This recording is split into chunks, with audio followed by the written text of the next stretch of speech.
merci d'être fidèle au rendez-vous. Donc, pour le dernier Monde en question de la saison, en partenariat avec Rencontres et Débats autrement, nous souhaitions aborder le phénomène qui agite la France depuis le mois de novembre 2018. Et pour cela, je vais laisser la parole bien sûr à Britt pour présenter notre intervenant.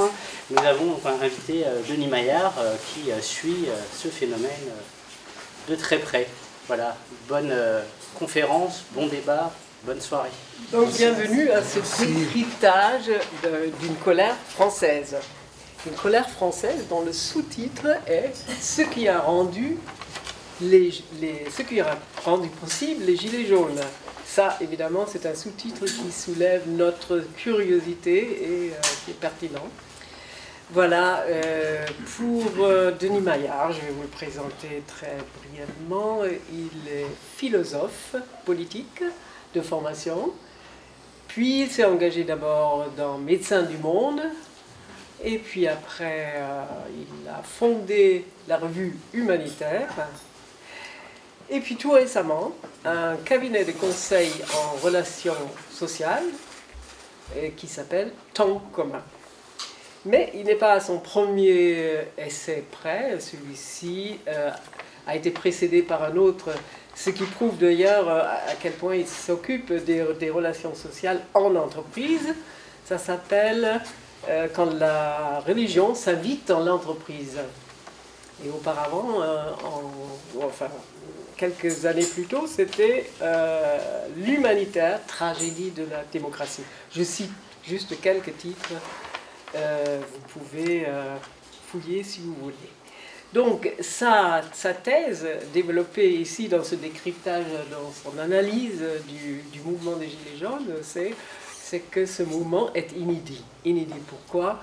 Parce que jamais il y a eu, enfin, c'est ce qu'il dit, un mouvement comme ça, sans représentants, sans négociation, refus de tout chef, de tout parti, de tout syndicat, de toute hiérarchie.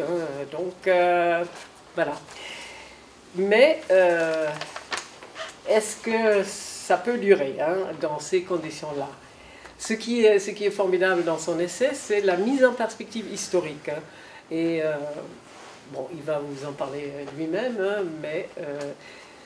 pour lui, c'est une idée parce que jusqu'à présent, les syndicats, ils ont quand même été les premiers à se révolter.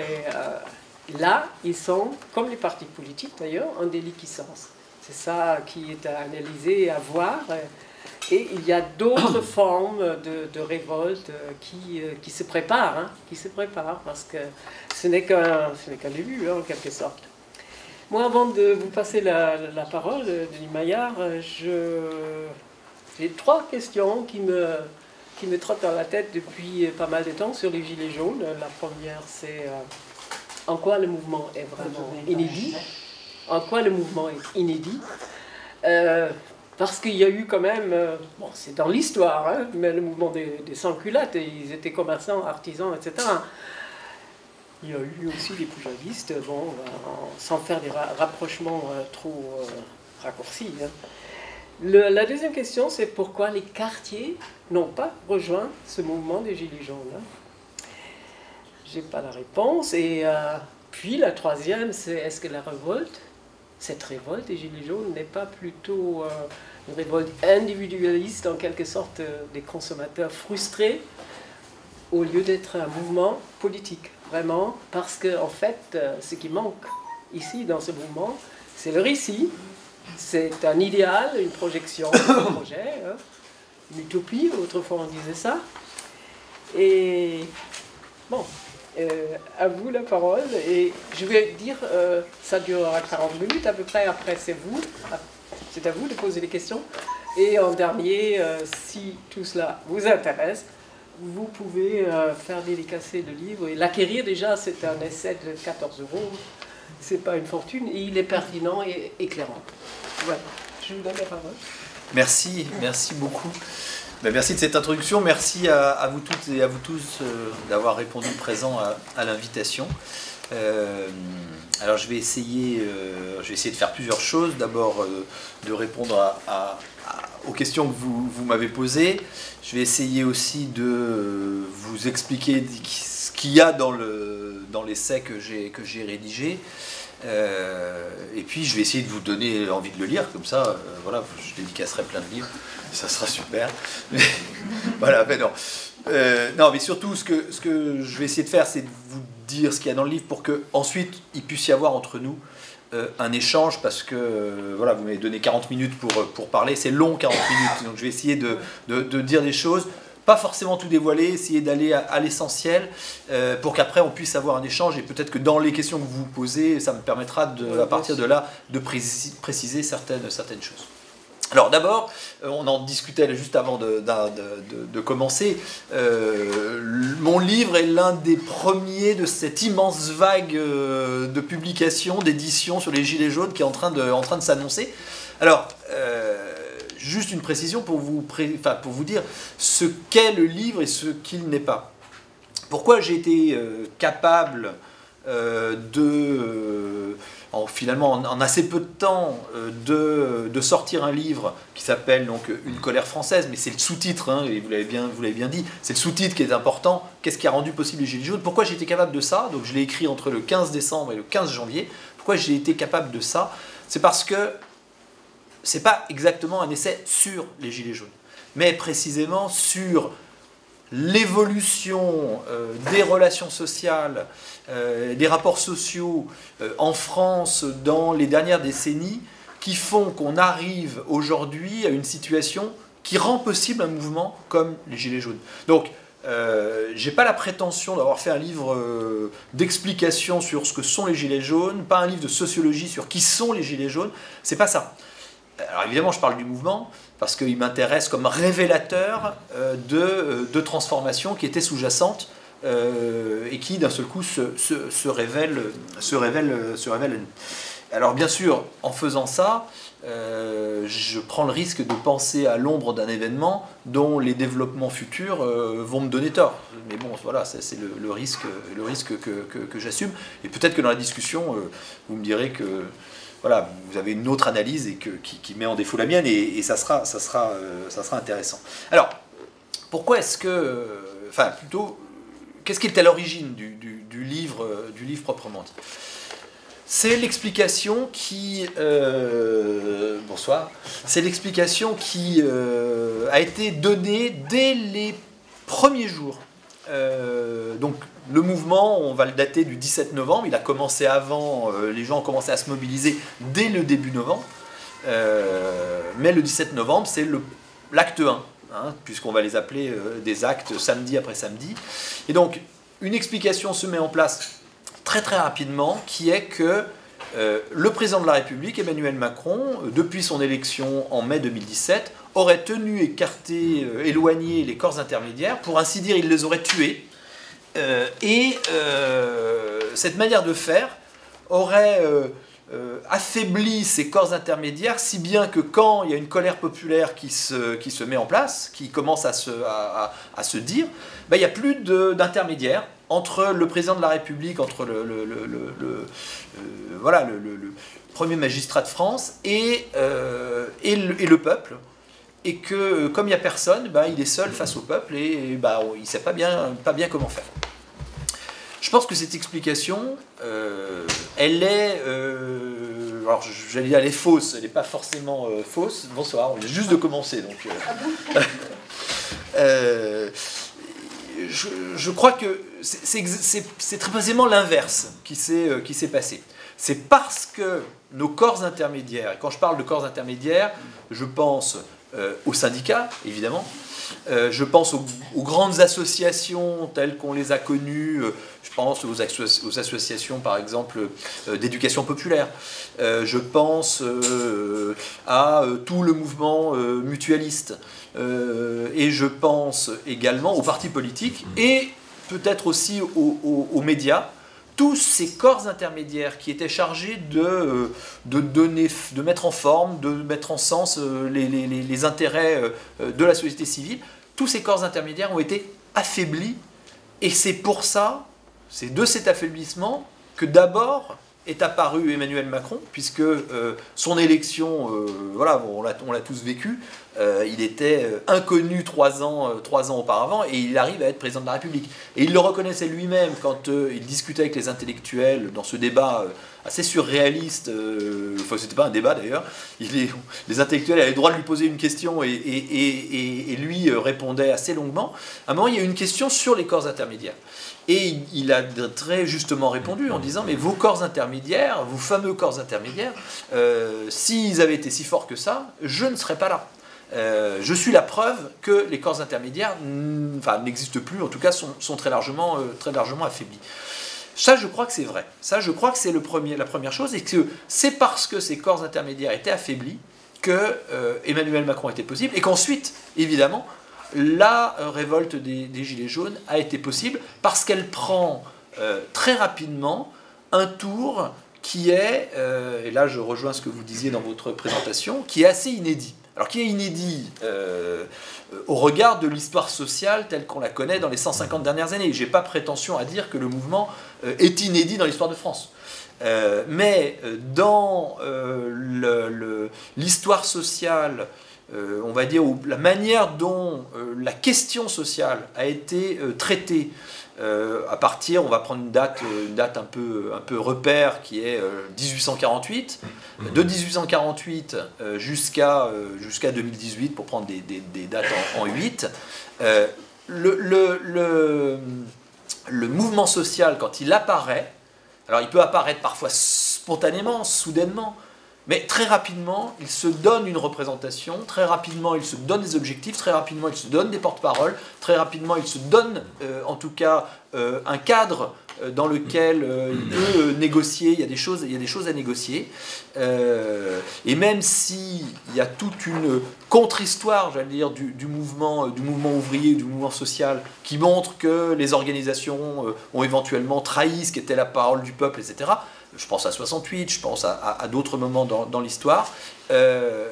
Toujours est-il que le gouvernement, ou le pouvoir en place, a toujours trouvé face à lui des personnes avec qui discuter, des personnes avec qui négocier, des personnes avec qui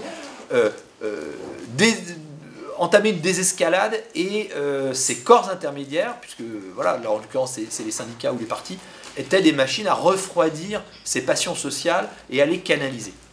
Et je crois que c'est ça qui est relativement inédit, c'est que le mouvement, quand il naît, il refuse de se structurer, il refuse de se donner de s'organiser, il refuse de se donner des représentants.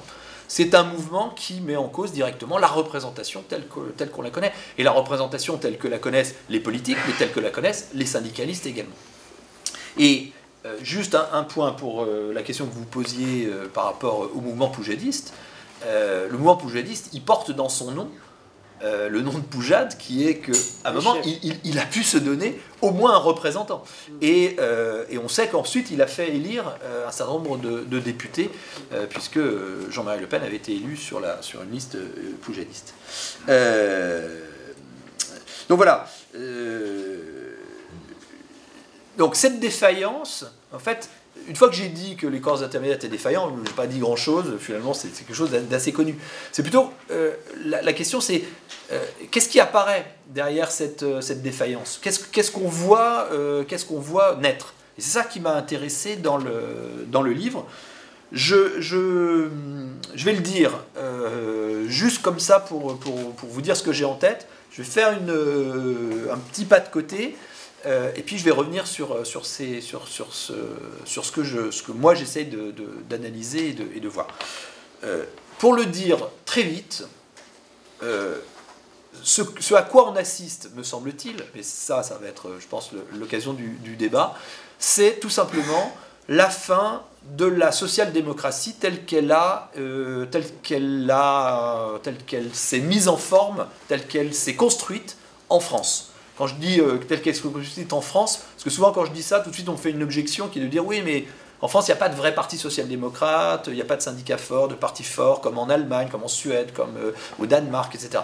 Je parle bien de la société social-démocrate telle que les choses se sont bâties, le compromis social-démocrate, et je vais expliquer tout ça après, tel qu'il s'est construit à la fin de la guerre, qui a donné ensuite cet état social qu'on connaît encore aujourd'hui, ou cet état-providence, avec des organisations qui étaient liées à cet état-là, et que je crois que ce qu'on enregistre aujourd'hui, c'est la fin de ce moment-là.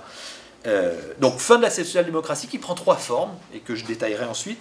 L'épuisement du conflit social institutionnalisé, organisé. On le voit bien, hein, les Gilets jaunes, ils ne se mettent pas dans les formes classiques du conflit social. Un évitement, et ça j'essaie de l'expliquer aussi, l'évitement du conflit interindividuel par le recours à de nouveaux intermédiaires ou à des intermédiaires qui prennent un nouveau rôle. Et puis un nouveau style social, un style radical qui va puiser à ce qui est l'expérience originelle de la démocratie en France, qui est la Révolution française, et vous le disiez tout à l'heure, c'est le style sans culotte. C'est-à-dire, on pouvait penser qu'après plus de 200 ans, l'imaginaire de la Révolution était très très loin derrière nous. Eh ben non, en fait, il est encore là, il est encore tout chaud, et on voit très rapidement dans le mouvement des Gilets jaunes qu'on mobilise l'imaginaire de la Révolution à travers les cahiers de doléances, à travers ce spontanéisme inorganisé qu'on connaissait au moment de la Révolution française. Et donc, c'est pour ça que je dis qu'est-ce qui s'est refermé, c'est l'histoire qui s'était ouverte du mouvement social organisé à partir de 1848, pour prendre une date comme ça simple, et qui se referme aujourd'hui. Alors, je vais revenir sur ces 3 choses. Juste un mot peut-être sur le mouvement lui-même, parce que quand même, c'est un mouvement qui est quand même très particulier, même si je n'ai pas prétention à dire ce qu'il est. Entre le moment où j'ai écrit et aujourd'hui, depuis, on a un peu de... Chaque jour qui passe nous donne un peu plus de recul sur le mouvement. Et on voit petit à petit, c'est comme quand on monte en montagne, quoi. Il y a un moment où on voit mieux le paysage. Donc plus on s'éloigne, plus on voit les choses. C'est un mouvement qui est extrêmement composite, extrêmement hétérogène, et ce qui lui permet... ce qui permet aux commentateurs, aux observateurs, mais aussi aux politiques, de plaquer sur les Gilets jaunes, finalement, souvent sa propre vision du monde. Alors, j'espère que j'échappe à ça, mais je suis pas... vous me direz hein, si je suis victime de ce que je dénonce. Il a aussi énormément évolué. Entre le 17 novembre et aujourd'hui, ou du moins ce qu'il en reste, c'est les dernières semaines, c'est plus exactement la même chose. Même s'il y a quelque chose qui reste constant, c'est un certain niveau de violence. La violence est présente dès le premier jour, dès le 17 novembre. Il y a sur un certain nombre d'endroits en France des ronds-points, parce que les gens se réunissent beaucoup autour de ronds-points. Il y a des scènes de violence. Et la première manifestation parisienne se termine place de la Concorde avec des lacrymogènes, comme ça sera le cas, sauf qu'on montera dans le niveau de violence petit à petit au cours du mois de décembre de plus en plus. Mais, me semble-t-il, c'est plus exactement les mêmes personnes, même s'il peut y avoir des noyaux durs, notamment les figures les plus marquantes du mouvement sont tout le temps là, sont encore là, mais c'est plus exactement les mêmes soutiens qui sont là le 17 novembre ou qui sont là début janvier ou après au mois de mars. Dans l'histoire de la Révolution française, Michelet dit qu'en 1792, le peuple était rentré chez lui.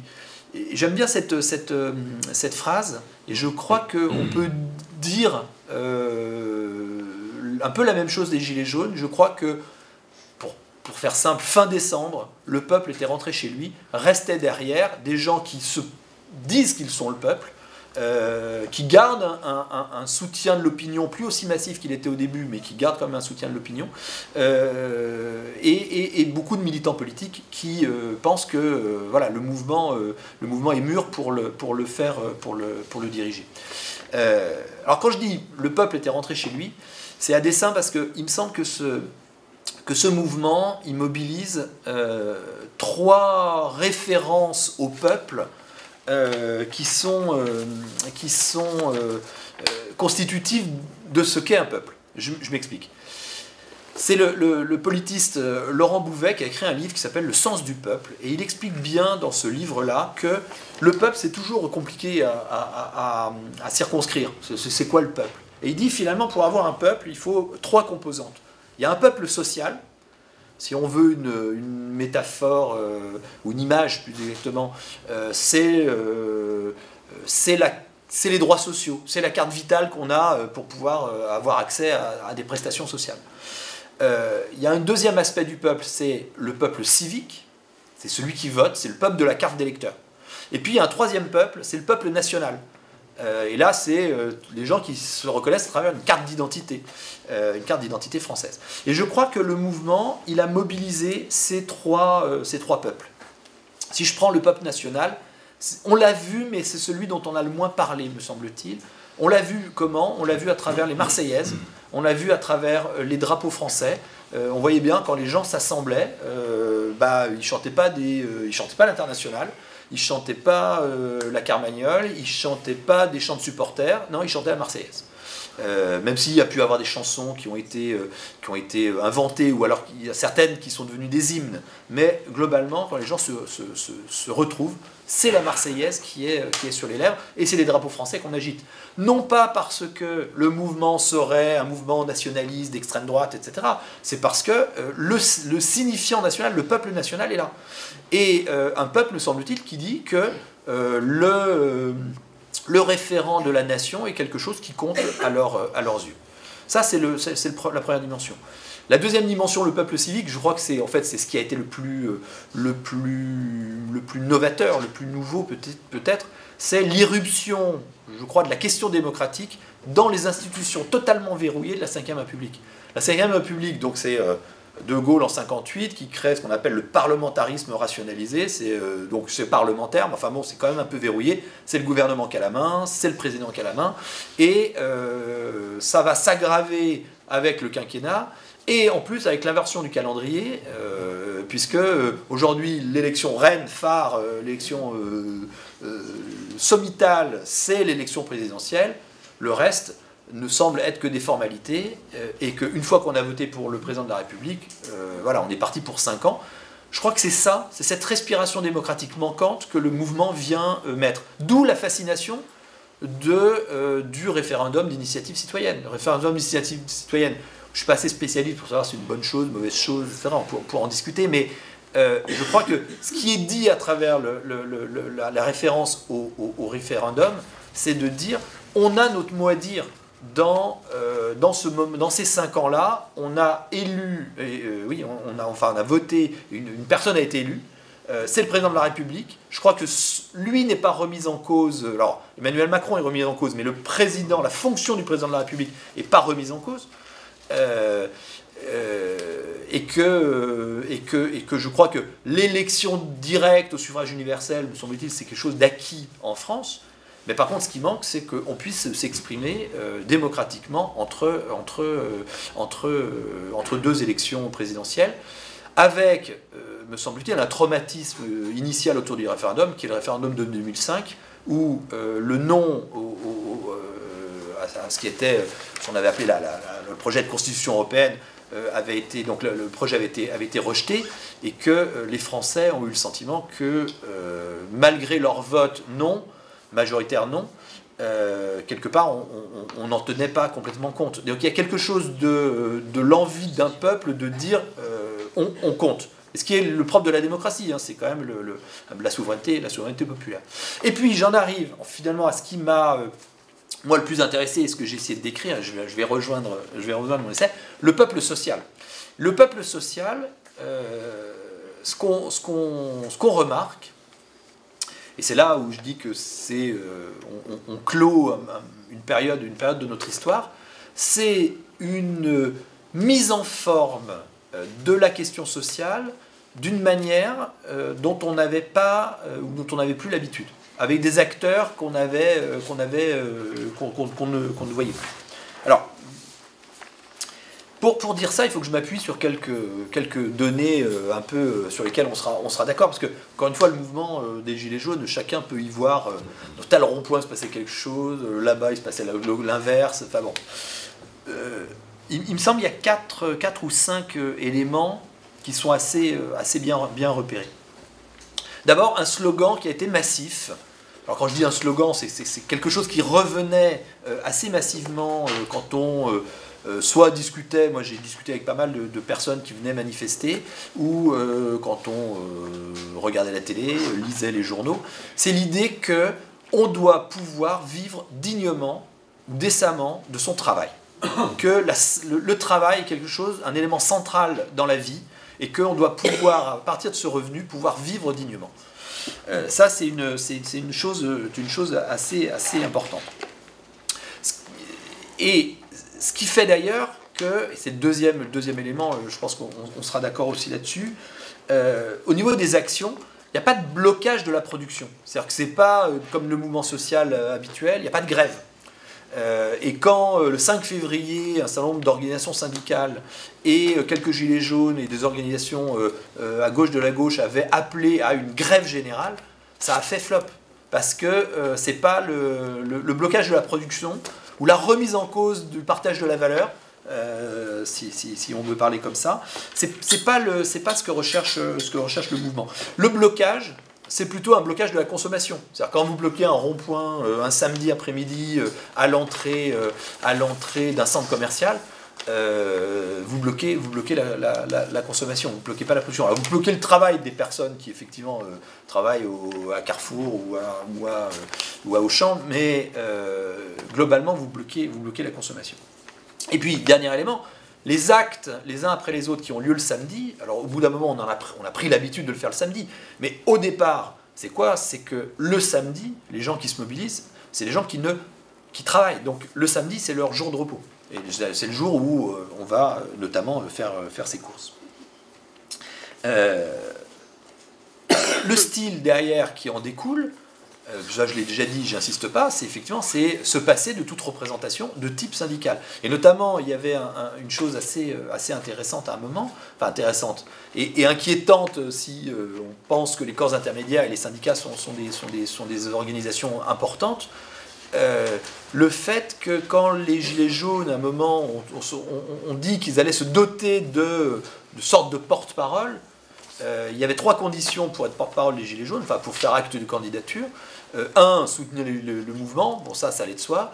2, ne pas avoir eu un engagement politique. Et ensuite, ne pas avoir eu un engagement syndical. Donc il y a un rejet de ce qu'est la forme traditionnelle du syndicalisme qui est assez marqué. Et ensuite, sur la sociologie, ce qu'on sait à peu près de la sociologie de ceux qui sont le plus mobilisés, là, pour le dire d'un mot, c'est le rapport au travail ou le mode de travail est plus important que le statut. Qu'est-ce que je veux dire par là? C'est que on a affaire à des artisans, des commerçants, des petits patrons, des auto-entrepreneurs, des intérimaires,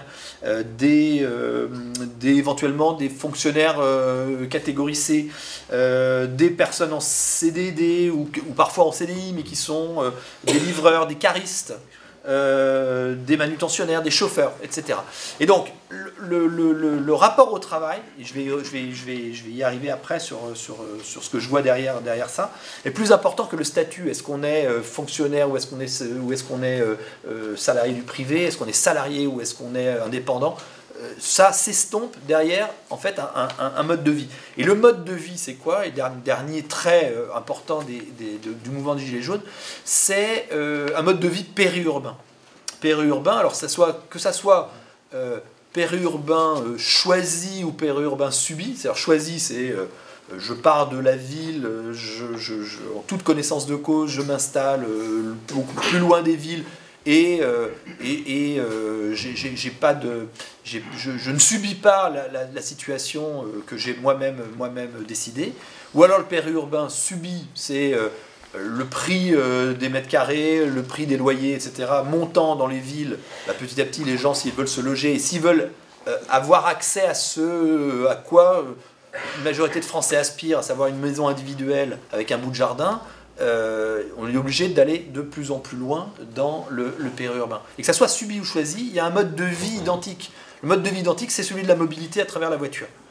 Et donc, le mouvement des Gilets jaunes, il naît au début autour de ça. Et que l'immobilité est vécue comme une exclusion. C'est la mobilité, c'est l'autonomie qui est véritablement recherchée.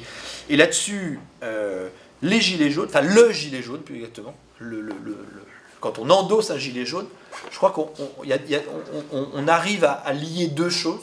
On arrive à lier à la fois le symbole de cette mobilité, puisque c'est ce que les automobilistes ont dans leur voiture, et ce qu'on demandait, c'était de le mettre en évidence. Le premier mot d'ordre était celui-ci, hein.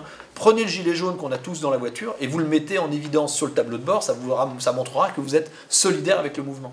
Mais c'est aussi, quand on reprend la liste des métiers dont j'ai parlé tout à l'heure, c'est aussi pour beaucoup le vêtement de travail. C'est le bleu de travail, ou le jaune de travail, de toute une catégorie de travailleurs, que moi j'appelle le back-office de la société de service. Ou, si je reprends l'expression d'un économiste qui s'appelle Pierre Veltz, il appelle ça les travailleurs de l'arrière. Ou certains vont dire la classe de service. C'est-à-dire que ce qu'ont montré, ce qu'a révélé le mouvement des Gilets jaunes, c'est que la société s'était transformée. Alors, on le savait, mais quand on le voit révéler comme ça, c'est toujours très intéressant.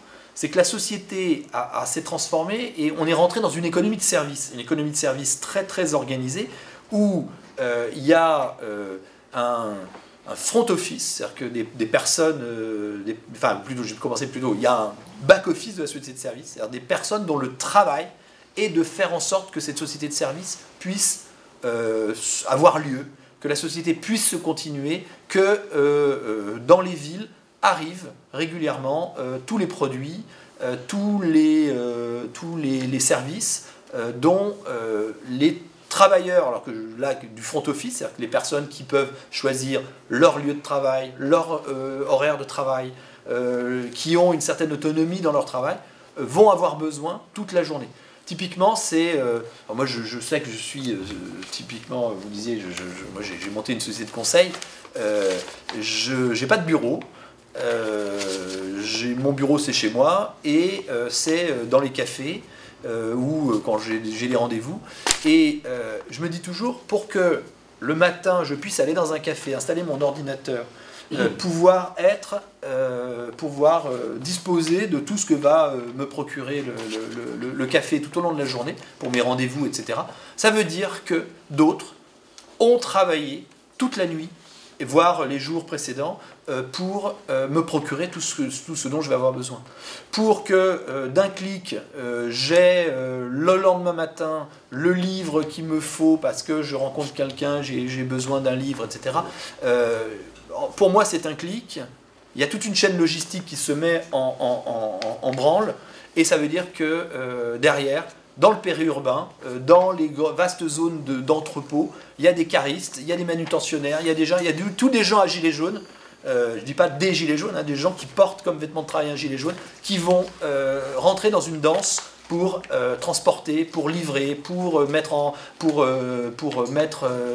rayon, pour mettre en ligne, pour mettre en paquet, etc. C'est ça la société de service, et c'est ça le back-office et le front-office de cette société-là. Et je crois que les Gilets jaunes, pour une part, alors c'est pas que ça, mais pour une part, c'est le premier conflit social de la société, de l'économie de service, et de ce que moi j'appelle la société de marché. Alors je m'arrête sur ce nom de société de marché. La société de marché, c'est la société d'après la social-démocratie. La social-démocratie, c'est l'idée que le conflit social, le conflit entre le capital et le travail, hein, pour aller très vite, qui risque de miner la société, comme on l'a vu dans l'entre-deux-guerres, ou comme on l'a vu après la Seconde Guerre mondiale, que ce conflit-là, on doit pouvoir le domestiquer. On doit pouvoir le domestiquer et qu'on va créer pour le domestiquer, pour le réguler et pour arrimer la classe ouvrière à la République et à la démocratie, on va créer un certain nombre d'institutions qui sont d'abord les institutions de l'État social, de l'État-providence, mais aussi un certain nombre d'organisations qui vont être à même de négocier le conflit, de le domestiquer, de le refroidir, de lui donner une forme et de le négocier. Et donc ça, c'est ça la social-démocratie. Et donc il y a une acceptation de ce conflit social organisé. La société dans laquelle on entre, me semble-t-il, et que j'appelle moi société de marché, c'est une société individualiste. Donc pour répondre à votre question de tout à l'heure, je crois que ce qui lie tous les gilets jaunes les uns aux autres, outre le fait d'avoir un gilet jaune et de se rendre visible de cette manière, c'est d'être une collection d'individus. Et c'est un mouvement particulièrement individualiste qui fait que la lutte des classes telle qu'on la connaissait ne fait plus recette. Il y a toujours de la lutte sociale, mais c'est plus une lutte des classes. Et qu'on a une collection d'individus, et cette collection d'individus cherche à équilibrer comme sur un marché. Donc c'est pas le marché au sens économique, mais c'est comme sur un marché les droits et les intérêts. Et c'est ça qui est, cette société de marché. Donc, première révolte de la société de marché ou première révolte de l'économie de l'économie de service. Voilà. Est-ce que j'ai parlé combien de temps? Ah, c'est bon. C'est bon? Je m'arrête? Si vous avez autre chose à dire, c'est... Non, mais juste... préparez vos questions. On voit bien que si vous me suivez dans mes raisonnements, que cette société, alors je vais l'appeler encore une fois société de marché, elle questionne très profondément les organisations syndicales. Si je prends elle, parce que moi c'est celle qui me questionne le plus et qui m'interroge le plus, elles sont directement prises à contre-pied et elles sont remises en cause sur ce qui faisait fondamentalement ce qui était fondamentalement leur mission et leur raison d'être. Et donc, toute la question qui se pose, c'est qu'est-ce qu'elles vont devenir? Alors c'est le dernier chapitre du livre, je ne vais pas complètement le dévoiler, mais je crois que si on veut répondre à la question sociale telle qu'elle se pose, dans les formes sous laquelle cette question sociale se pose aujourd'hui, après le conflit social organisé, il va falloir partir de ce que sont les gens réellement, de ce qu'ils attendent, et pour reprendre un travail représentatif de nouveau, de pouvoir les représenter à partir de leurs aspirations. Les aspirations des individus contemporains d'aujourd'hui, c'est quoi? C'est avant tout être autonome. Je crois que c'est ça. Et dans le conflit, je le disais, dans le conflit des Gilets jaunes, la question de la voiture, la question, ces choses-là, l'autonomie est essentielle. Donc pouvoir être autonome. Et pour pouvoir être autonome, il ne faut pas s'engager trop longtemps. Il ne faut pas être dans des engagements à durée indéterminée. Il faut pouvoir à tout moment se reprendre. Il faut à tout moment divorcer avec ses appartenances. Il faut à tout moment mettre un terme à ses adhésions. Or, les corps intermédiaires, notamment les syndicats ou les partis politiques, tels qu'ils existaient jusqu'à présent, c'est au contraire des organisations qui demandent de l'engagement dans la durée, qui demandent à un moment de changer quelque chose de soi pour adhérer à un collectif et se hausser à un niveau de généralité et d'intérêt qui est supérieur à son propre intérêt particulier. Je crois que les individus contemporains, mais je veux dire, quand je dis ça, je me mets dans le sac et je nous mets tous dans ce sac-là. L'individu contemporain est une personne qui, au contraire, cherche à ne pas trop se changer quand il adhère, qui a du mal, et on le voyait bien avec les Gilets jaunes, et on le voit bien aussi, j'ai participé à un certain nombre de séances du grand débat, des ateliers du grand débat national. Ce qui m'a toujours marqué, c'est la capacité qu'ont les intervenants à expliquer qui ils sont et à dire quelle est leur situation. quelles sont les inégalités ou les discriminations qui pèsent sur eux. Quel est le mépris qu'ils ressentent de la part de dans telle ou telle situation, ou de la part de telle ou telle politique. Mais après ça, il y a une immense difficulté, voire un refus total, de passer à un niveau supérieur, qui serait de se dire, bon, je me détache de ma situation et j'essaye de voir, d'un point de vue de l'intérêt général, qu'est-ce qu'on peut changer. Et dans toutes les séances du grand débat auxquelles j'ai assisté, c'est une collection, il y avait des gens fantastiques, à la fois érudits, intéressants, etc. Mais la difficulté à se dire à la fin quelle synthèse on fait de tout ça et comment, d'un point de vue de l'intérêt général, on le met en forme, ça prenait pas. Donc, des individus qui ne veulent pas adhérer longtemps à des organisations, qui ne veulent pas se changer, qui ne veulent pas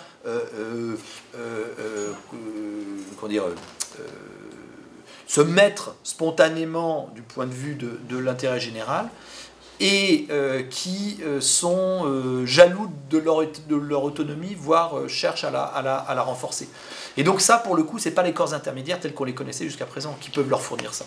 Et donc j'essaye de mettre en lumière dans le livre l'apparition de nouveaux intermédiaires, ou le développement d'intermédiaires déjà existants, par exemple les avocats, mais à qui on donne un nouveau rôle, et notamment les avocats en droit social dans les entreprises, qui viennent qui viennent suppléer aux syndicalistes, par exemple, pour pouvoir négocier des ruptures conventionnelles, des sorties de l'entreprise, etc. Donc toute la question qui se pose aux syndicats, et je vais m'arrêter sur cette réflexion, c'est comment continuer à jouer leur rôle de défense des travailleurs, et notamment de ces travailleurs éclatés, parce que c'est ça, hein, c'est une révolte de personnes qui ne sont pas forcément salariées à statut dans des grandes entreprises. Comment continuer à jouer leur rôle tout en partant de ce que sont et de ce qu'attendent les individus concrets. Et ça sera très compliqué. Il y a des pistes. Je pense qu'il faut partir de l'expérience des gens.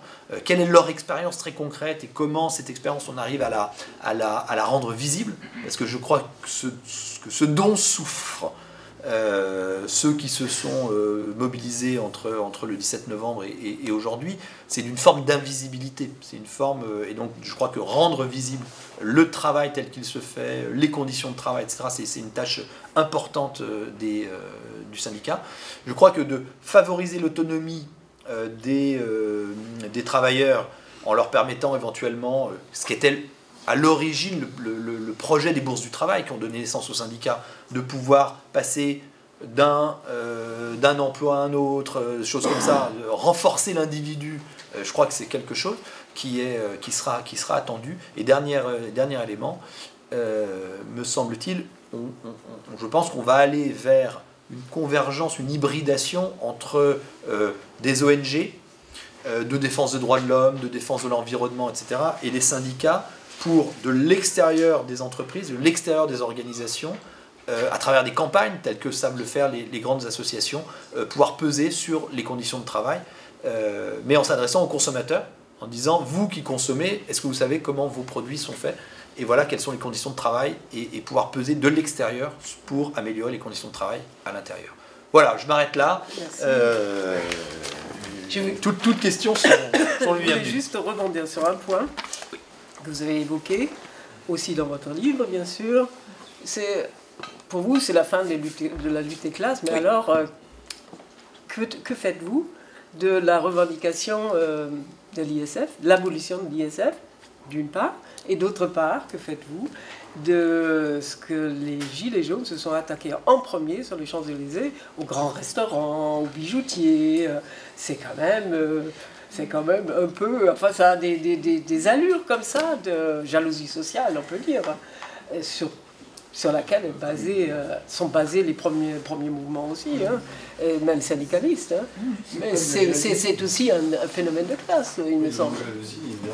Les riches, les pauvres contre les ou les démunis contre les riches. C'est pas parce qu'on s'attaque aux riches qu'il y a lutte des classes. C'est-à-dire que quand je dis qu'il y a fin de la lutte des classes, c'est que il n'y a pas de fin de la lutte sociale, il n'y a pas de fin de la question sociale.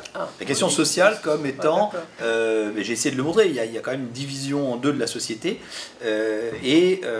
quand on est aujourd'hui à l'intérieur des villes, on peut vivre sans se préoccuper de tout ce qui environne les métropoles, et sans se soucier de la manière dont tout ce à quoi on a accès est produit, etc. Et donc je pense que la lutte sociale, elle existe encore. Ce qui manque, c'est la classe sociale. Ça, c'est quelque chose qui est en train de disparaître. Parce que la classe sociale, c'est quoi? C'est à la fois une situation objective, des gens qui partagent une situation objective, ils peuvent se dire, bah oui, on partage les mêmes choses.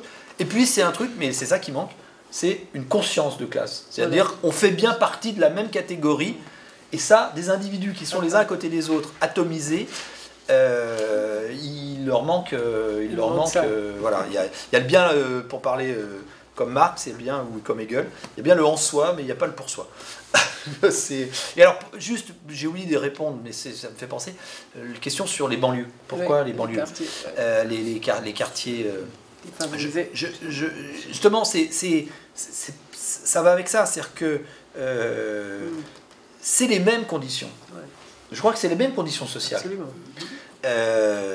Sauf qu'il n'y a pas la même conscience de la situation. On a, je crois, chez les Gilets jaunes, une société du périurbain assez atomisée, alors que les liens sociaux, peut-être les liens communautaires, sont plus forts dans les quartiers et les banlieues des grandes villes. Ce qui, à mon avis, expliquerait peut-être la différence. Qui, lui, tu avais une question? Oui, merci pour cette explication. Je suis arrivé avec des questions. Je vais repartir avec encore plus de questions. C'est bien, c'est bien. Mais ça, c'est le but de l'opération. Je dirais déjà que je pense qu'on a affaire à parce qu'on a eu déjà des mouvements qu'on a appelés des jacqueries avant. Hein. Il y a eu la gabelle. Hein. Et tous ces mouvements, ces secousses sismiques, en principe, arrivent toujours avant le changement d'une politique ou d'un système. Je pense que peut-être que c'est une secousse sismique avant un changement de système qui arrive peut-être à bout. On arriverait au bout.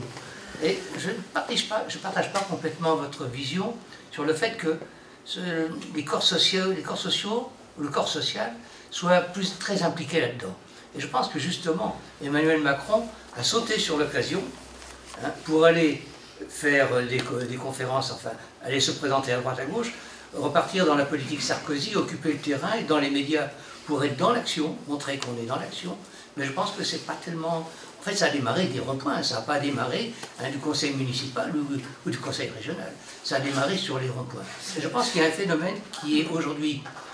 On n'est plus dans une époque où on accepte les inégalités comme on a pu le faire il y a encore un siècle, les richesses ostentatoires qu'on montre, les richesses des plus nantis qui augmentent jusqu'à 10% par an depuis quelques années, les records de certaines sociétés au CAC 40 tous les ans. Tout cela fait qu'une richesse augmente sur la France et des gens se sentent véritablement déclassés par rapport à cette richesse qui augmente. Donc on a ce déclassement qui fait qu'on a cette réaction. Et rappelons-nous, ça a démarré sur une histoire de diesel.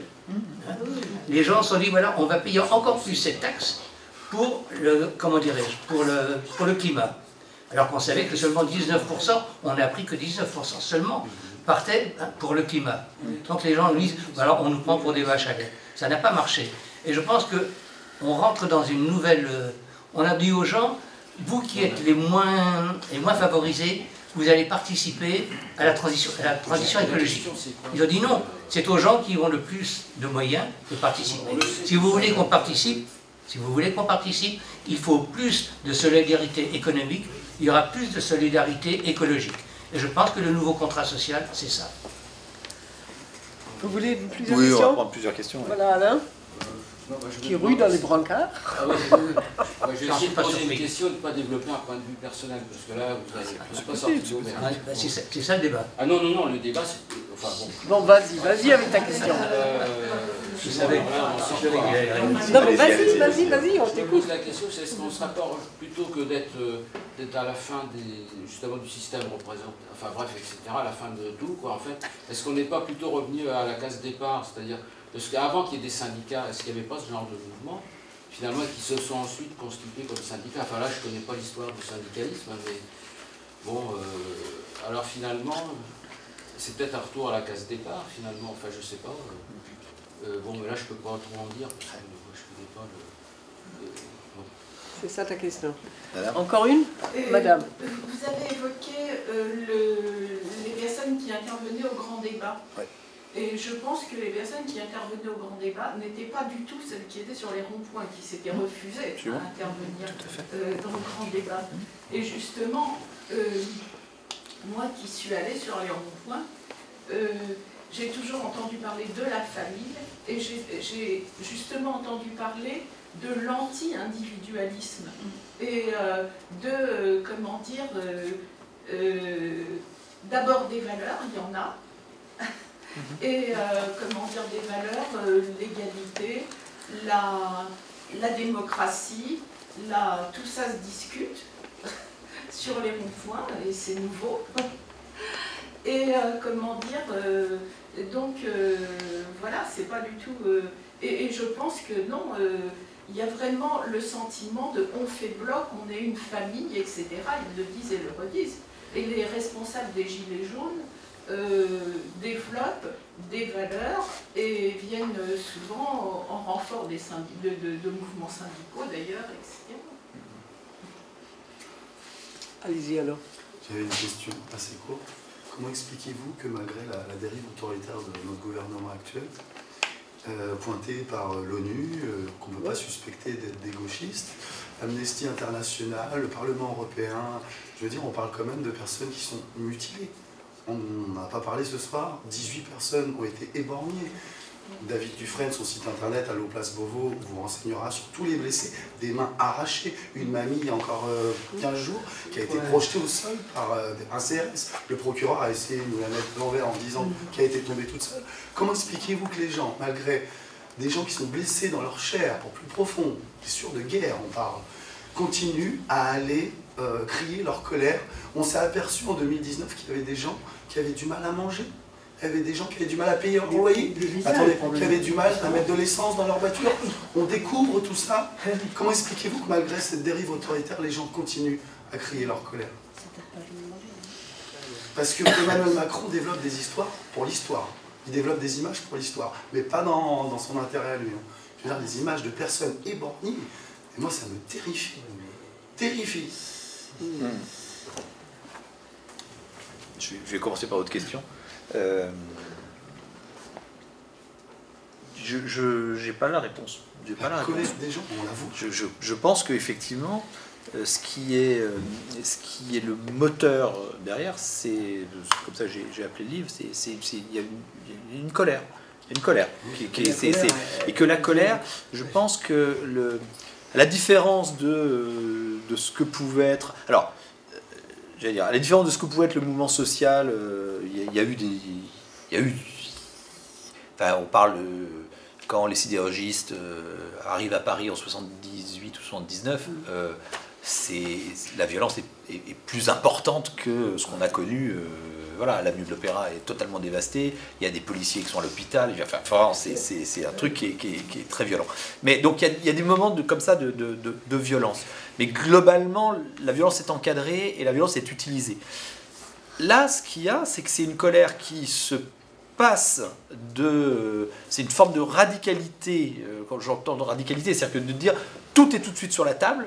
Il n'y a pas à discuter, il n'y a pas à négocier. Voilà ce qu'il faut faire. Macron démission. Enfin, en gros, c'est ça, hein, le truc. Et donc la colère, elle s'exprime. Elle est jamais refroidie. Elle est jamais refroidie. Et en plus, je crois, alors je l'ai pas dit, mais je crois que il y avait à travers la représentation syndicale, politique, etc., il y avait eu ce qu'on pourrait appeler une culture de déférence de la part d'un certain nombre de catégories, et notamment les catégories populaires, qui étaient on ne sait pas, il y a des gens plus avisés que nous, mieux placés, qui savent pour nous. Et donc c'était typiquement, dans l'histoire, dans l'imaginaire, c'est le Parti communiste ou certaines sections du Parti socialiste. On y va, on est ouvrier, etc. Et le secrétaire de section, il sait mieux que nous. Et puis au-dessus du secrétaire de section, le secrétaire machin, il sait mieux. Et on ne prend pas la parole nous-mêmes, on s'en remet à les porte-paroles. Ça, c'est terminé. Les gens reprennent leur voix. Ils reprennent leur voix. Et quand ils reprennent leur voix, ben, ils le font avec toute leur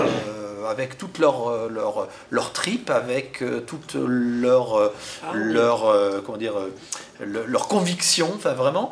Et donc c'est une colère. Et c'est une colère qui ne se négocie pas. Et donc c'est une colère qui va à l'affrontement. Malgré le risque. Et malgré le risque. Malgré le risque. Et pour vous, le gouvernement actuel, plus il y a quelques semaines, il a eu peur. Des blindés de l'armée, des sentinelles. Non. Alors, si on regarde bien les choses. On en était là, il y a quelques semaines. Ouais, non. Il y avait 5 blindés sur les champs. Ouais, mais c'est de la. C'est l'opération Sentinelle qui. C'est de l'image. Il y a eu un moment où la République a un peu bougé, un peu vacillé. C'était le 1er décembre. Où ça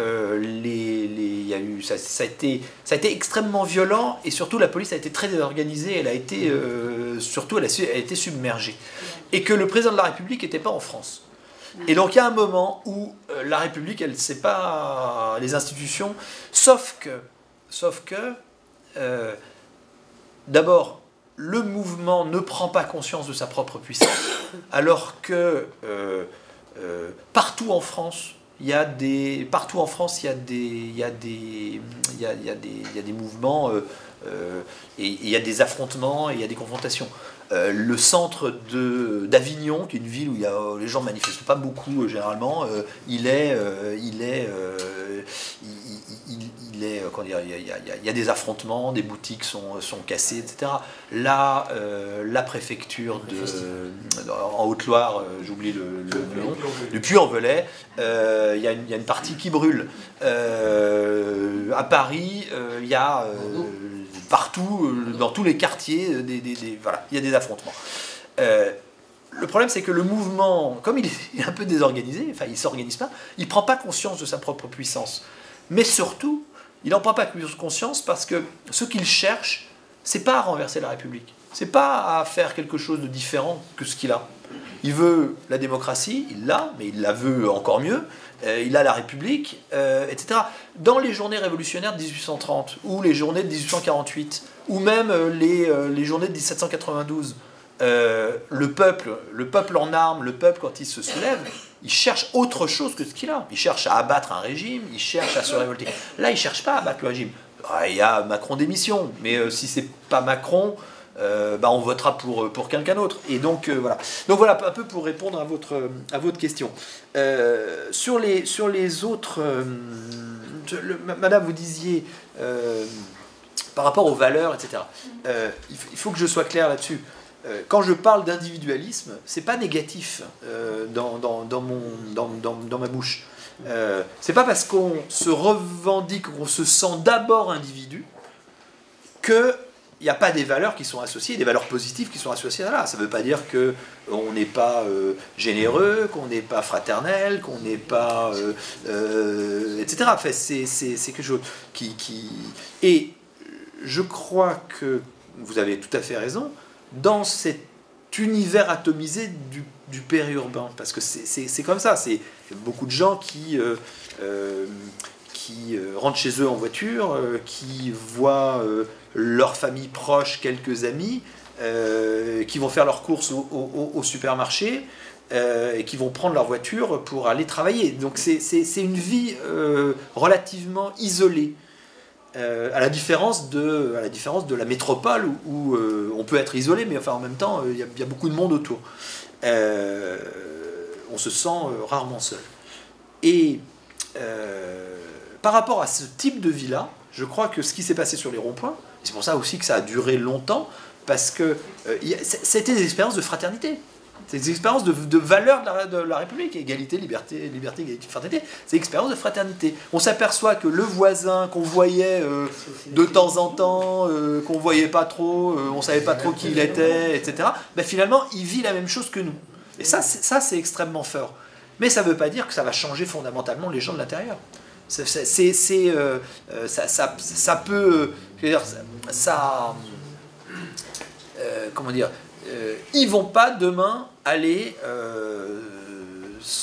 adhérer à une association, ils vont pas demain voter plus, ils vont pas, etc. Ça ne changera pas, me semble-t-il, ce que sont presque anthropologiquement les individus d'aujourd'hui. Mais quand je parle d'individus, je ne parle pas de personnes qui seraient... C'est pas l'égoïsme généralisé, c'est pas ça. Il y a des gens très généreux, etc. C'est plutôt la manière dont on se rapporte au collectif et la manière dont on se rapporte les uns aux autres. On est avant tout des individus. La colère, elle n'est quand même pas d'aujourd'hui. Mais elle est depuis des générations, depuis l'époque après Mitterrand, même pour Mitterrand, il y a toujours eu des impôts, on change de gouvernement, on a mis un autre, et c'est toujours pareil. Et les gens croyaient avec un jeune pouvoir, tiens, il va peut-être changer les choses, et pas ça, que c'était le contraire, au contraire. Alors, qu'il y ait une déception, sur Emmanuel Macron, ça, je ne vous donne pas tort. Je vous donne pas tort. Mais... Attendez, c'est pas fini, c'est qu'en fin de compte, ce que moi, le peuple, il veut, c'est effectivement avoir plus d'argent, donc payer moins d'impôts pour pouvoir vivre. Oui. C'est ça qui tout à fait. Pas payer moins d'impôts, mais si, payer moins d'impôts pour celui qui n'en a pas beaucoup. C'est un cercle vicieux. Je crois que c'est pas la question des impôts et pas en tant que tel. L'argent, il y en a. L'argent, il y en a. Je vais vous dire pourquoi. Ne parlez pas tous en même temps, ça va pas. L'argent, il y en a. Là, il y a une tragédie qui vient de se faire. La cathédrale qui vient de brûler. Et bien l'argent, là, on le trouve. Tous les grands, les VMH, les 100 millions, on va arriver au milliard, bien sûr. Ben merci patron, oui. Et ça, on pouvait pas les lâcher un petit peu avant ça, pour les gens justement qui n'avaient pas de... Oui. Alors, Nana a oublié de dire, et je crois que... Et j'ai pas répondu à toutes les questions. Ouais. Alors, vous voulez que je termine de répondre et puis... Alors, est-ce qu'on revient à la case départ? Oui, on revient... Enfin, on revient pas à la case départ, mais je pense qu'effectivement, on clôt une période où la question sociale se disait d'une certaine manière à travers ces grandes organisations. Et quand on clôt cette période, qu'est-ce qui nous reste? Le style qu'il y avait avant. Alors je parlais des sans-culottes tout à l'heure, de cet imaginaire révolutionnaire. Et je crois que c'est monsieur qui parlait de l'égalité et de les jacqueries, etc. Le sentiment d'égalité. Alors là, c'est quelque chose... D'abord, les inégalités en France par rapport à d'autres pays, elles sont plutôt contenues. Même si, voilà, si c'est individuellement, tout le monde a du mal à le comprendre parce qu'on a tous, on va tous avoir des difficultés, des choses comme ça. Globalement, les inégalités par rapport à d'autres pays européens ou par rapport à d'autres pays dans le monde sont plutôt réduites. Le problème, c'est que les statistiques... Si. Non. Non, en France, non, il y a une petite proportion d'ultra riches qui effectivement est devenue très très riche. Mais le reste de la population, les inégalités ne sont pas énormément creusées. Mais elles ne sont pas creusées grâce à quoi? Grâce effectivement à plus de prélèvements, qui fait qu'on arrive à soutenir un certain nombre de personnes par des prestations sociales, etc. Mais le problème, c'est que les statistiques, ça ne veut rien dire face au sentiment que je vais avoir personnellement de ne pas arriver à boucler mes fins de mois. De ne pas arriver à vivre avec de mon boulot, de ne pas arriver à vivre de ma retraite, etc.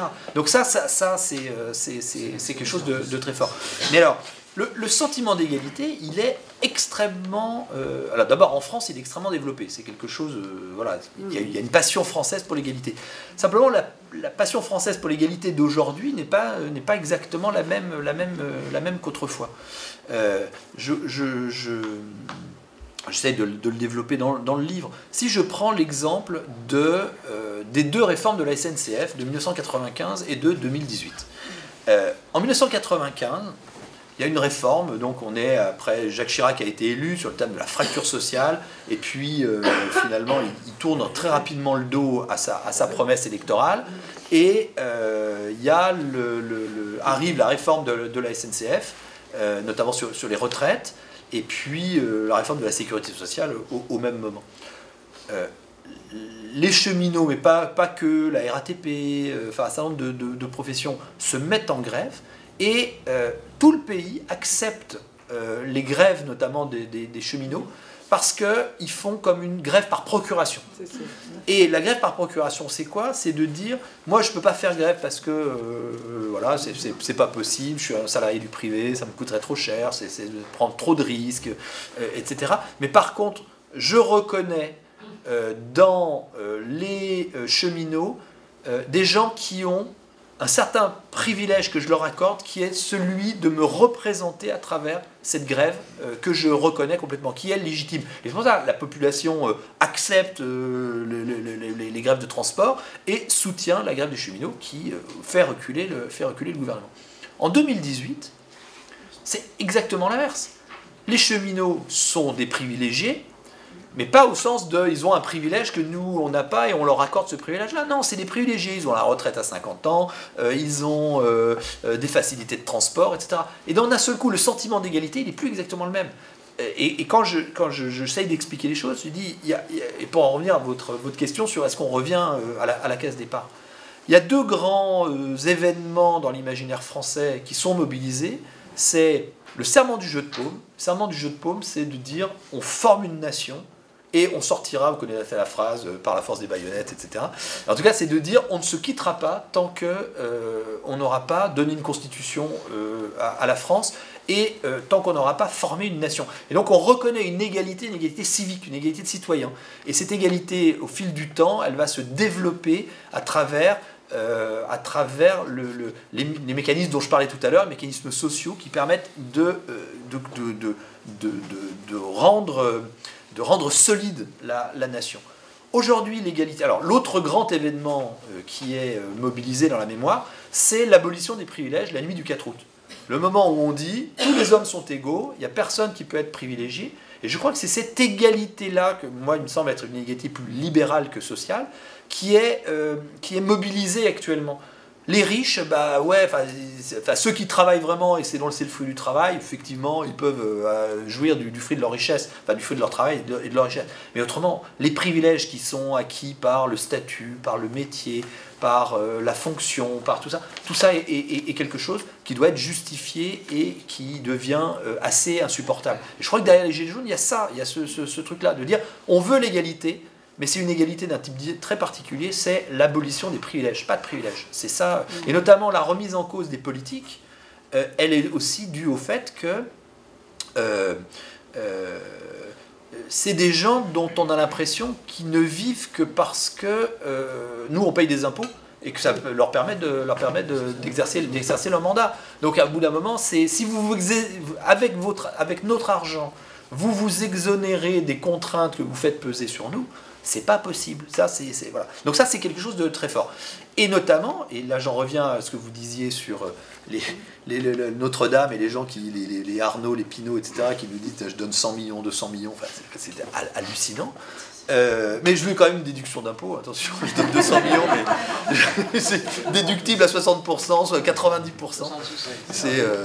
Là, il y a eu une proposition tout à l'heure de l'ancien ministre de la Culture, Jean-Jacques Ayagon, qui travaille pour LVMH, qui dit je vous demande que les dons soient déductibles de 90% et non pas de 60%. Donc voilà, c'est le mec qui veut bien donner, mais il faut quand même que ça soit déductible. Enfin bon. Et donc là peut-être que l'avenir va me donner tort et qu'à un moment on va dire attendez, là il y a un truc qui est pas possible. Mais c'est vrai que jusqu'à présent, les Pinault, les Arnaud, les mêmes Ghosn qui a été arrêté au Japon, on n'a pas tellement remis, le mouvement des Gilets jaunes n'a pas tellement remis en cause ces gens-là. Alors je sais bien, il y a eu des magasins brûlés, il y a eu des trucs comme ça, mais quelque part, c'est pas le capitalisme qui est mis en cause. C'est... je crois pas. Bon, alors madame, crois pas. monsieur, Il y avait des et gens là-bas, qui, au fond... monsieur, et le quatrième, voilà. Encore 4 questions, allez-y. Vous vouliez poser une question, non? Oui, est-ce que cette colère, quand même, cette exaspération, et puis des personnes qui se sentent invisibles dans une société, elle est pas liée aussi à ce libéralisme avec effectivement ce que vous disiez, l'argent qui se fait, des grandes fortunes et qui ne profitent pas à la société. Et on a l'impression quand même de plus en plus que cet argent s'évade. Physiquement. Allez-y. J'avais 2 questions, mais elles sont très brèves. La première, est-ce que vous pourriez nous refaire une petite synthèse des pays où il y a peut-être un retentissement gilet jaune, pas exactement pareil, mais je crois qu'il y en a au moins 7 qui ont quelque chose de similaire. Et la deuxième, c'est est-ce que vous pensez que les manifestations gilets jaunes s'arrêteront un jour?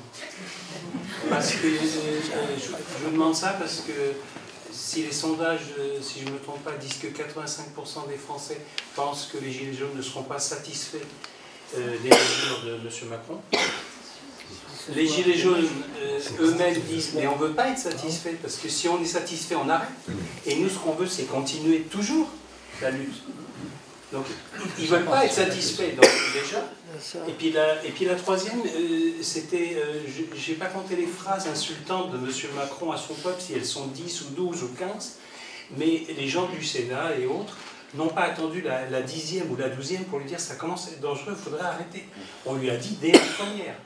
Et à la 2e et à la 3e, là, ça a commencé. Et je ne sais pas pourquoi, je ne suis pas psychologue, M. Macron ne peut pas arrêter ces phrases insultantes.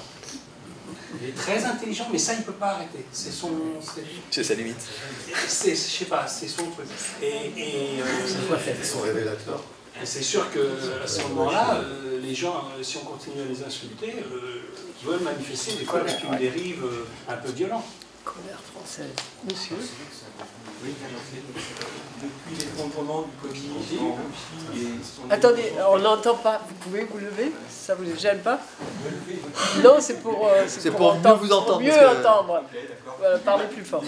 Bon, depuis l'effondrement du communisme en Russie et son évolution spectaculaire en Chine, est-ce que vous ne croyez pas que le capitalisme actuel a tout simplement plus besoin de corps intermédiaires d'une part, d'une protection sociale élevée en Europe d'autre part, d'une démocratie, voire d'une démocratie tout court, qu'il peut le brider quand il y a les GAFA qui ne peuvent pas passer, quand il y a des traités supranationaux qui ne peuvent pas passer, ou quand il y a un krach boursier du type de 2008, je parle du prochain, là, on n'est pas bien sûr que les opinions publiques acceptent les conséquences financières pour renflouer les banques.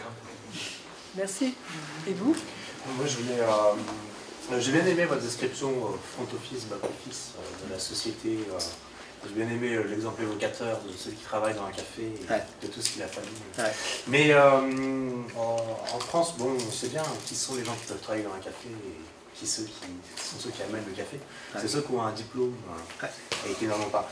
Et je pense qu'à cette lumière-là, il y a des choses qu'on peut comprendre de ce mouvement. Parce que, par exemple, vous avez dit que les inégalités en France étaient assez contenues.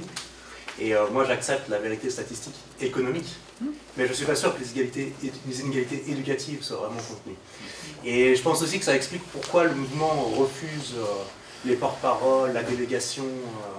Parce que je pense que c'est un mouvement qui rejette, enfin c'est un mouvement des gens qui sont du mauvais côté de ces inégalités éducatives et qui du coup rejettent tous ceux qui semblent en émaner. Et bon, c'est bien vrai. Par exemple, vous n'avez pas non plus trop évoqué la question des médias, mais il y a clairement une très grande défiance devant tous les gens qui prennent la parole et peut-être monopolisent la parole. Et enfin voilà, bon, c'est plus une remarque qu'une question, mais... Je vais commencer par ça. Oui, je suis entièrement d'accord avec vous. Ça, je ne l'ai pas évoqué. La question du diplôme, c'est la fracture sociale aujourd'hui, si on reprend cette expression, c'est en fait une fracture de diplôme. C'est-à-dire qu'on a haussé le niveau d'éducation globale en France, mais le diplôme de l'enseignement supérieur fait vraiment le destin social ensuite. Ça, c'est très vrai, c'est très clair. Ce qui a une conséquence assez particulière. Tout à l'heure, je disais, ce qui est frappant chez beaucoup de gens, hein, que ce soit gilet jaune ou pas gilet jaune, c'est cette capacité à parler de soi et à articuler, enfin avoir un discours extrêmement articulé sur qui on est, qu'est-ce qu'on vit, quelle situation on connaît dans la vie. Ça, c'est la victoire de l'école. Ça, c'est la victoire de l'école. C'est-à-dire que c'est le fait que le niveau d'éducation s'est élevé. Sauf que ça crée quelque chose de particulier. Ça crée le fait que quand vous avez une fracture du diplôme qui fait que il y a des gens éduqués mais qui ne peuvent pas aller plus loin, qui ne vont pas plus loin dans leurs études, et donc au bout d'un moment le mérite par l'école ne fonctionne pas, ou le mérite par l'université ne fonctionne pas parce qu'ils ne vont pas avoir accès à des diplômes prestigieux, des diplômes supérieurs, etc. Ça fait que vous avez finalement dans les classes populaires des gens extrêmement instruits. Et ça surprend les élites. C'est-à-dire que vous avez des conseillers ministériels qui disent c'est fou, ces gilets jaunes, ils sont quand même vachement intelligents. Pardon ? Non mais voilà, c'est ça. Non mais c'est ça, c'est ce truc-là qui est très particulier. Mais ça a une conséquence paradoxale, qui est que quand vous êtes instruit, mais que finalement, au bout d'un moment, le niveau d'instruction ne correspond pas à votre destin social, vous tournez un peu en rond et vous cherchez des explications par vous-même. Et quand vous avez à disposition toutes les explications du monde, vous bricolez votre compréhension du monde par vous-même. D'où, derrière, tout ce qu'on appelle, et d'abord, la défiance vis-à-vis des médias. Ok, vous nous dites ça, mais je peux aller vérifier par moi-même, parce que je ne suis pas con, et je vais le vérifier par moi-même. Et derrière, tout le phénomène de fake news, de théorie du complot, de tout ça, qui marche, qui est une rançon paradoxale du niveau de l'élévation du niveau d'instruction. Donc j'ai pas la recette, mais en tout cas la situation elle est comme ça. Ce qui est quand même ce qui est assez particulier. Après la question, je vais faire le lien entre deux questions sur la mutation du capitalisme et sur la question, je ne sais plus qui de vous, madame, sur le libéralisme et la colère.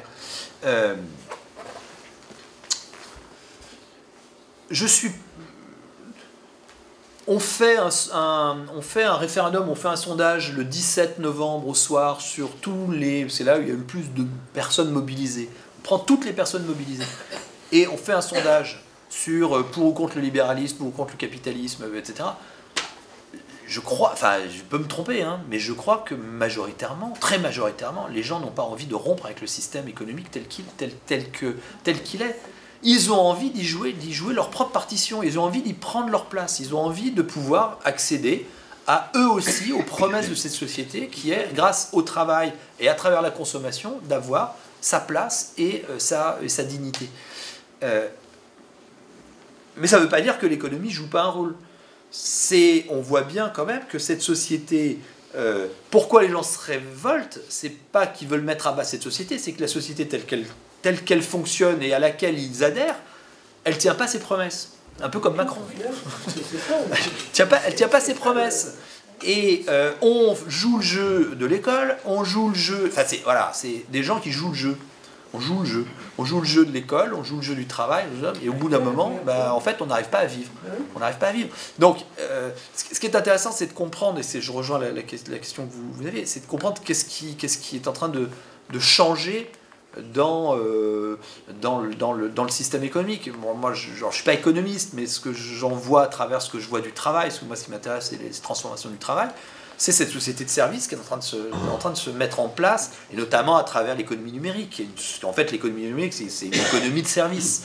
Et alors après, ma science, elle s'arrête là. Je ne sais pas qu'est-ce qu'il faut faire par rapport aux GAFA, par rapport à tout ça. Mais je crois que d'abord, il faut il faut bien avoir en tête les mécanismes qui se sont mis en place et pourquoi il y en a qui ont le sentiment de jouer le jeu d'un système économique avec lequel ils sont fondamentalement d'accord. C'est le mérite par le marché, c'est-à-dire que si je travaille, je dois pouvoir avoir accès à ce que promet le salaire. Que les gens qui jouent ce jeu-là, finalement, ils n'en ont pas pour leur argent. Et ça, ils n'en ont pas pour leur vote surtout. Et dans un système démocratique, alors je ne crois pas que le capitalisme va se passer de la démocratie. Enfin, je connais bien les théories sur comment, à travers le populisme, finalement, la démocratie et le libéralisme rentrent en contradiction. Enfin bon, ça vous entraînera un peu loin. Mais en tout cas, il y a un moment, il faut que quand on vote, c'est une réelle conséquence, et que ça change quelque chose. Ça soit pas un coup d'épée dans l'eau. Les deux petites questions sur les pays qui sont gilets jaunes, je ne sais pas ce que vous voulez dire par là. À la radio, on entend qu'en Angleterre et dans d'autres pays, il y a des gens qui se sont revendiqués, qui sont même sortis avec des gilets jaunes. Ah oui. Non, effectivement, il y a eu dans d'autres pays des personnes, des mouvements, mais qui n'ont pas été très massifs, où il y a eu en Bulgarie, en Roumanie, il y a eu en Angleterre, il y a eu en Allemagne, etc., des gens qui à un moment ont mis un gilet jaune pour revendiquer quelque chose. Ça, c'est le génie français d'avoir exporté ce truc. Voilà, il faut être fier de ça. Et, ça n'a pas la même mais c'est pas la même chose. Non, par contre, ce qu'on peut dire, c'est que ce qui agite, et alors ça va faire le lien avec ce que je disais juste avant, ce qui agite aujourd'hui l'Europe et l'Occident de manière générale, c'est à travers le vote pour le Brexit, à travers les populismes qu'on peut avoir en Europe, à travers le vote pour Trump, à travers un certain nombre de choses, c'est ça que moi j'exprime sous la forme, ce que je disais tout à l'heure quand je parlais du peuple civique, c'est l'irruption de la démocratie dans des institutions qui sont verrouillées. En France, c'est-à-dire que là, chaque pays va, à travers son génie politique propre, mettre en forme ce mouvement-là selon ses propres modalités. En France, c'est quand même le pays, je crois le seul pays au monde où quand il y a un mouvement de ce type-là, chacun écrit sa propre constitution et est capable de dire il faut le Sénat, il ne faut pas le Sénat, il faut le Conseil économique, il ne faut pas le Conseil économique, il faut un référendum, alors un référendum partagé, non, d'initiative citoyenne, ça. Enfin, c'est assez extraordinaire.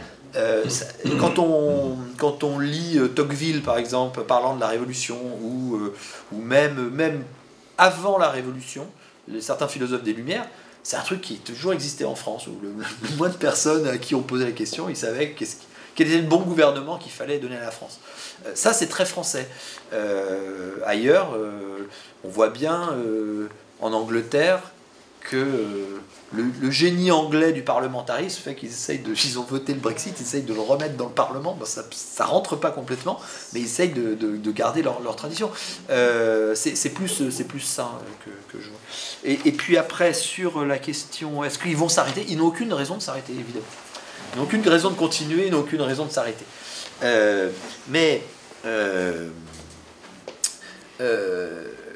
En fait, la question, elle est sur les épaules du président, enfin dans les mains du président. Hier, il devait parler, alors...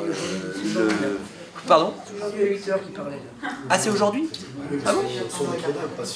Non. Il me semble qu'il devait parler hier et demain, et il a annulé tout ça. Il a annulé. Voilà, il y a encore deux dernières questions. Et que je crois qu'il y a trois questions qui lui sont posées. Une nouvelle question sociale, enfin une question sociale avec une nouvelle forme, la question démocratique et la question de comment est-ce qu'on fait tenir ensemble le pays à travers, la nation.